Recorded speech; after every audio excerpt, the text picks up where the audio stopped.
Digital Assam 2.0 চেনেলটোৰ এটা নতুন ভিডিঅ'লৈ আপোনালোক সকলোকে পুনৰবাৰ স্বাগতম জনাইছোঁ। আপোনালোক সকলোৰে নিশ্চয় এক্সচেঞ্জ কাৰ্ডটো আছে আৰু এক্সচেঞ্জ কাৰ্ড নাথাকিলে আজিকালি আপোনালোক সকলোৱে জানে যে চৰকাৰী চাকৰিৰ পৰা আৰম্ভ কৰি আপোনালোকে চৰকাৰৰ কিবা স্কিম এখনতো আপুনি এক্সচেঞ্জ কাৰ্ডৰ অবিহনে এপ্লাই কৰিব নোৱাৰে। চৰকাৰে যিসমূহ আগৰ পুৰণা আমাৰ এক্সচেঞ্জ কাৰ্ড আছিলে, যিসমূহ আমি এক্সচেঞ্জ অফিচত গৈ মেলি হাতেৰে লিখি যিটো এক্সচেঞ্জ কাৰ্ড আমি উলিয়াইছিলোঁ, সেইটো তেওঁলোকে 2021-22 চনতে বন্ধ কৰি দিলে। তাৰ পৰা এক্সচেঞ্জ কাৰ্ডসমূহ ডিজিটেলি আমাক বনাই ল'বলৈ ক'লে। মাজৰে বহুতো লোক এনেকুৱা আছে, বহুতো ছাত্ৰ ছাত্ৰী বা যুৱক যুৱতী এনেকুৱা আছে যি এক্সচেঞ্জ কাৰ্ডটো 2021-22 যেতিয়া নতুনকৈ এপ্লাই হৈছিলে, তেতিয়াই তেওঁলোকে এক্সচেঞ্জ কাৰ্ডটো বনাই ল'লে। তাৰ পৰা তেওঁলোকে কোনো ধৰণৰ এক্সচেঞ্জ কাৰ্ডটো ৰিনিউ কৰা নাই। গতিকে আপোনালোকে যদি 2020-21 চনতে এক্সচেঞ্জ কাৰ্ড বনাই লৈছিলে, এতিয়ালৈকে যদি আপোনালোকে এক্সচেঞ্জ কাৰ্ডটো ৰিনিউ কৰা নাই, তেনেকুৱা ক্ষেত্ৰত আপোনালোকৰ যিটো এক্সচেঞ্জ কাৰ্ড আছে সেইটো টোটেলি ইনভেলিড হৈ যাব। যদি আপোনালোকৰ যিটো এক্সচেঞ্জ কাৰ্ডৰ ৰিনিউ ডেট আছে সেইটোতকৈ যদি আপোনালোকে বহুত দিন পাৰ হৈ গ'ল, তাৰপাছতো আপুনি যদি ৰিনিউ কৰা নাই, তেনেকুৱা ক্ষেত্ৰত আপোনালোকৰ সেই এক্সচেঞ্জ কাৰ্ডটো কোনো কাৰণত ভেলিড নাথাকিব আৰু আপোনালোকে কিবা এটা এপ্লাই কৰাৰ সময়তো আপুনি সমস্যাত পৰিব পাৰে। আকৌ নতুনকৈ আপুনি এক্সচেঞ্জ কাৰ্ড উলিয়াব লাগিব। তেতিয়াও আপোনাৰ ধৰি লওক কিবা কিবি এৰ'ৰ আহিব পাৰে, কিবা আহিব পাৰে। সেইকাৰণে আপোনালোকৰ যিটো এক্সচেঞ্জ কাৰ্ড আছে এতিয়ালৈকে যদি আপুনি ৰিনিউ কৰা নাই, কেনেকৈ আপুনি ৰিনিউ কৰিব লাগিব, আজি এই ভিডিঅ'টোত মই আপোনাক সম্পূৰ্ণ প্ৰচেছটো দেখুৱাই দিম। কেনেকৈ আপুনি পে'মেণ্ট কৰিব লাগিব, কেনেকৈ এক্সচেঞ্জ কাৰ্ডটো ৰিনিউ কৰি আপুনি ডাউনলোড কৰিব লাগিব, সম্পূৰ্ণ প্ৰচেছটো আপোনালোকে এই ভিডিঅ'টোৰ পৰা জানিব পাৰিব। গতিকে ভিডিঅ'টো সম্পূৰ্ণভাৱে প্ৰথমৰ পৰা শেষলৈকে চাব, কাৰণ চৰকাৰৰ বহুতবিলাক আহিবলগীয়া নতুন নতুন চাকৰিৰ কাৰণে আপোনাৰ এক্সচেঞ্জ কাৰ্ডটোৰ প্ৰয়োজন হ'ব। সেইকাৰণে এই ভিডিঅ'টো চাই আপুনি এক্সচেঞ্জ কাৰ্ডটো যদি আপোনাৰ ৰিনিউৱেল ডেট পাৰ হৈ গ'ল, তেনেকুৱা ক্ষেত্ৰত সোনকালে আজিয়ে ৰিনিউ কৰি লওক। আহক এতিয়া ভিডিঅ'টো আৰম্ভ কৰোঁ। এতিয়া এক্সচেঞ্জ কাৰ্ডটো ৰিনিউ কৰিবলৈ হ'লে আপুনি প্ৰথমে যাব লাগিব sewasetu.assam.gov.in যিটো পৰ্টেল, মই লিংকটো ডেছক্ৰিপশ্যনত দি দিম। যোৱাৰ পাছত আপোনালোকে প্ৰথমে ইয়াত যিটো লগ ইন এণ্ড ৰেজিষ্টাৰ অপশ্যন আছে, ইয়াত যিটো চিটিজেন অপশ্যন এইটোত ক্লিক কৰিব।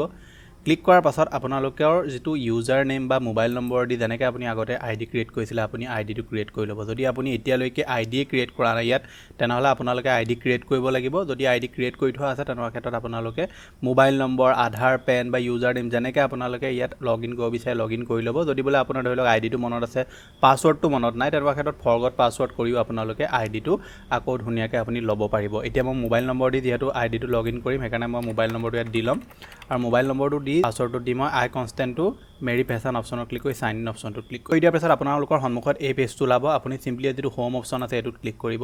ক্লিক কৰাৰ পাছত ইয়াত আপুনি চিম্পলি চাৰ্চ কৰিব এক্সচেঞ্জ, EXCHANG। এক্সচেঞ্জ চাৰ্চ কৰাৰ পিছত ইয়াত যিটো হেকৰ অপশ্যন আছে, renewal of registration card of employment চিকাৰ ইন এমপ্লয়মেণ্ট এক্সচেঞ্জ, ইয়াত আপুনি ক্লিক কৰিব। ইয়াত আপোনাৰ দুটা অপশ্যন আছে, এটা হৈছে এপ্লাই উইথ আধাৰ, এটা হৈছে এপ্লাই উইদাউট আধাৰ। আমি এতিয়া এপ্লাই উইথ আধাৰ কৰিম, সেইকাৰণে এইটোত ক্লিক কৰিম।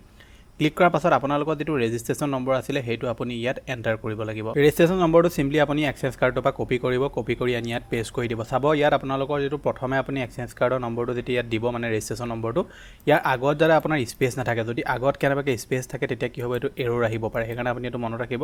তাৰপৰা ছেভ এণ্ড নেক্সট অপশ্যনটোত ক্লিক কৰি দিব। ছেভ এণ্ড নেক্সট অপশ্যনত ক্লিক কৰি দিয়াৰ লগে লগে আপোনাৰ সম্পূৰ্ণ ডিটেইলছ ইয়াত ওলাই যাব।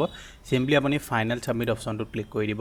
ফাইনেল ছাবমিট অপশ্যনটোত আপুনি যেতিয়া ক্লিক কৰি দিব, ক্লিক কৰি দিয়াৰ লগে লগে আপোনাৰ যিখন এক্সচেঞ্জ কাৰ্ড সেইখন ধুনীয়াকৈ এনেকৈ আপোনাৰ ৰিনিউৱেল হৈ আহি যাব। আৰু আপুনি চাব পাৰে মই এক্সচেঞ্জ কাৰ্ডখন এতিয়া ৰিনিউৱেল কৰি ল'লোঁ আৰু মোৰ যিটো ৰিনিউৱেল ডেট সেইটো হৈছে 11/7/2028। ইয়াত আপুনি কোনো ধৰণৰ পে'মেণ্ট কৰিব নালাগে। এক্সচেঞ্জ কাৰ্ড ৰিনিউৱেল কৰিবৰ কাৰণে পে'মেণ্ট আজি যোৱা কেইমাহমানৰ আগত বিচাৰিছিলে, কিন্তু এতিয়া তেওঁলোকে কোনো ধৰণৰ পে'মেণ্ট বিচৰা নাই।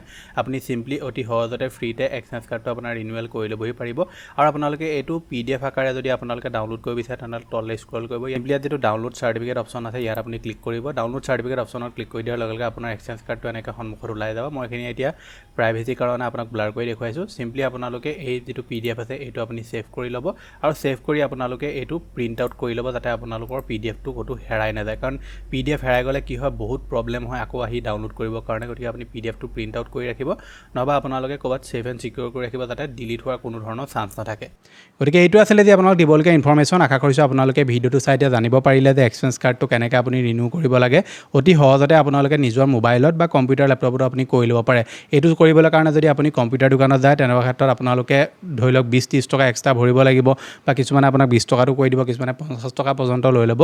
কিন্তু আপুনি যদি ঘৰতে নিজেই কৰে, তেনেকুৱা ক্ষেত্ৰত অতি সহজতে আপোনালোকে 2-3 মিনিটতে এক্সচেঞ্জ কাৰ্ডটো আপোনাৰ ৰিনিউৱেল কৰি ল'ব পাৰিব। ভিডিঅ'টো যদি ভাল লাগিলে ভিডিঅ'টোত লাইক কৰিব, চেনেলটোলৈ যদি প্ৰথম আহিছিলে ছাবস্ক্ৰাইব কৰি ল'ব, এনেকুৱা ধৰণৰ ইনফৰ্মেটিভ ভিডিঅ' ৰেগুলাৰ চাই থাকিবৰ কাৰণে। আপোনাৰ স্ক্ৰীনত এতিয়া আৰু দুটা ভিডিঅ' ওলাই আছে, যি দুটা ভিডিঅ' আপোনালোকৰ কাৰণে বহুত ইনফৰ্মেটিভ হয়। যোনটো ভিডিঅ' আপোনালোকৰ চাবৰ ইচ্ছা আছে সেইটো ভিডিঅ'ই চাওক। মই লগ পাম এটা নতুন ভিডিঅ'ত। আজিলৈ ধন্যবাদ।